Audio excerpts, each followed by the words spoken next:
안녕하세요 여러분, 도쿄뮤직입니다. 어제 나스닥은 0.07% 상승, 그리고 S&P 500은 0.47% 정도 상승하는 등 반도체에 있어서 엔비디아를 제외하고는 대부분의 픽테크들은 상승하지 못하는 모습을 보여주면서 인덱스는 횡보한 것으로 마감이 되었는데요.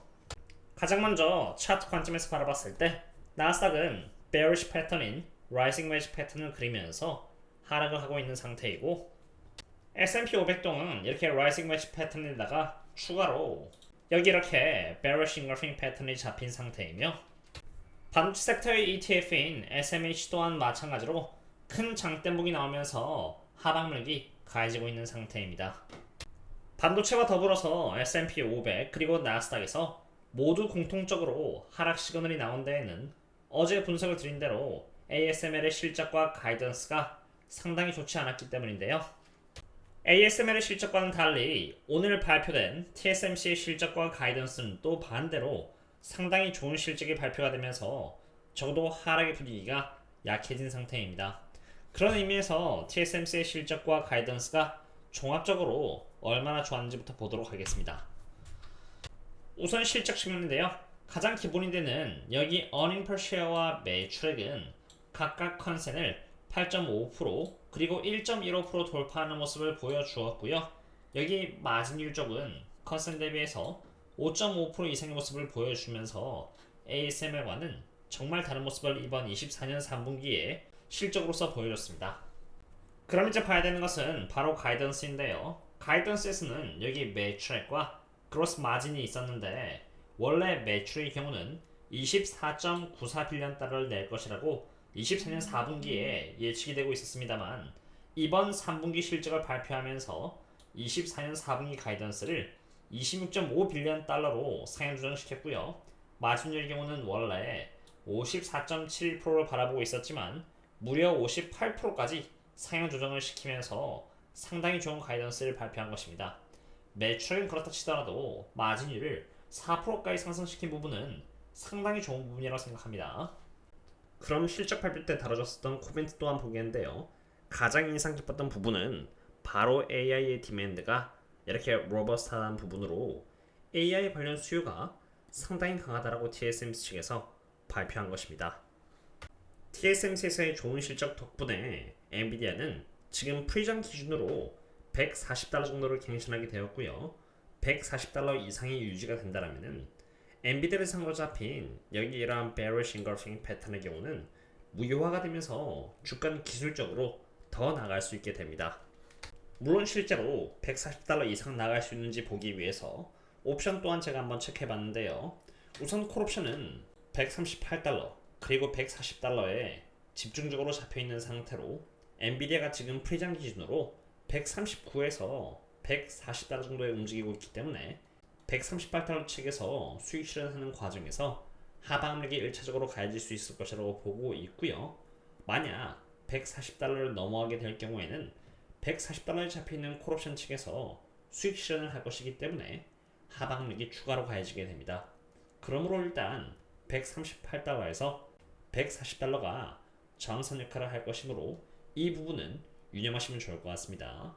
물론 오늘 장이 열리는 과정 속에서 여기 145달러에 잡혀있는 이 콜옵션의 수량이 급격하게 늘어난다면 엔비디아의 주가는 145달러까지도 갈 수 있긴 하겠지만, 일단 지금으로서 그 움직임까지는 미리 알 수는 없고요.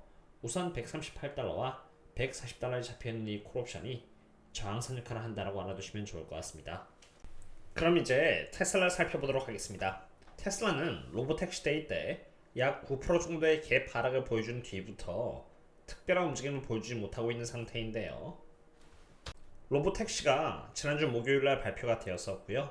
오늘이 바로 목요일이므로 일주일한 기간에 걸쳐서 테슬라는 플러스를 갱신하지 못하고 약 8.34% 하락을 갱신해 주었기 때문에, 이러한 상관관계에 따라서 지난 일주일인 10월 11일 기준으로 11월 10일이라는 한 달이란 기간에 걸쳐서 주가는 하락할 확률이 있는 것입니다.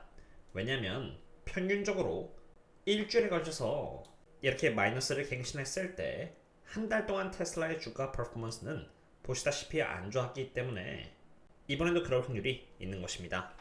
그런데 지금 이 대목에서의 변수는 바로 11월 5일 예정되어 있는 대통령 선거입니다.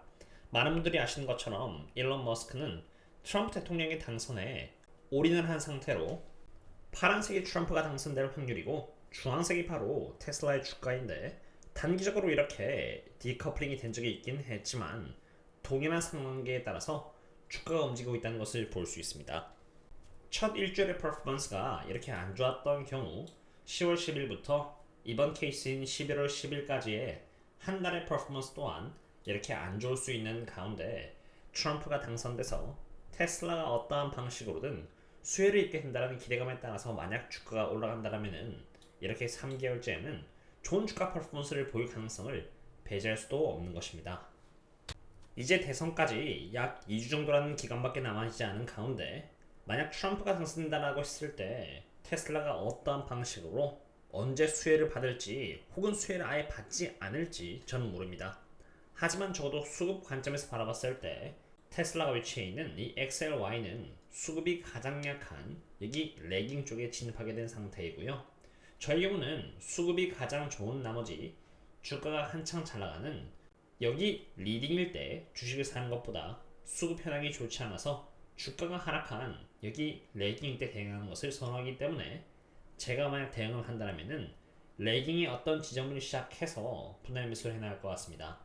이건 어디까지나 저의 기준이기 때문에 이런 식으로 이 사람은 최대한 근접하게라도 타이밍을 잡아나가려고 하는구나 정도로 봐주시면 좋을 것 같고요. 실제로 수급 현황이 가리키고 있는 것처럼 테슬라가 250달러 있을 때 수급 현황은 여기 리딩 쪽에 있었고요. 이제 테슬라의 주가가 220달러 근처로 내려온 상태에서 수급 현황은 여기 레깅에 있는 것처럼 이 지표가 만능은 아니겠지만 대응하는 하나의 근거로서 사용될 수도 있는 것입니다. 그리고 그 지표를 비롯해서 옵션 현황, 테슬라에 잡히는 다양한 상관계는 물론 여기 이렇게 중요한 기업의 실적 발표 디테일, 거시경제, 원유 펀더멘탈, 그리고 제가 투자하고 있는 이러한 저평가 기업 등 모든 분석들을 유튜브 신사학개미의 텔레그램과 여기 네이버 프리미엄 컨텐츠에 전부 다 제공드리고 있으니 혹시라도 함께 하고 싶다면 언제든지 조인해 주시면 되겠습니다. 제가 이러한 분석들을 다양하게 즉각 해드릴 수 있는 이유는 제가 연 4천만원 이상의 비용을 들여서 리서치를 하고 있기 때문인 만큼 물론 누군가에게 한 달에 네이버 프리미엄 컨텐츠 12,000원이라는 돈이 아까울 수도 있겠지만 그 이상의 가치를 할 수 있도록 제가 아낌없이 또 재투자해서 더 나은 리서치를 제공하려고 하고 있으니 홍보에 대한 부분은 조금 이해해 주셨으면 합니다. 그럼 이제 마지막으로 매크로 부분을 한번 짚고 넘어가 보겠습니다. 오늘 리테일 세일즈부터 여기 Initial Jobless Claims 그리고 Continuing Claims까지 매크로 지표가 또 발표가 되었는데요. 그 결과는 인플레이션 최저화의 메시지를 담고 있는 결과였습니다. 리테일 세일즈 모든 지표가 여기 이렇게 컨센 이상의 수치가 나왔고요. Continuing Claims의 경우는 컨센 대비해서 아주 약간 상회하였기 때문에 이건 거의 플랫이라고 보면 되고요.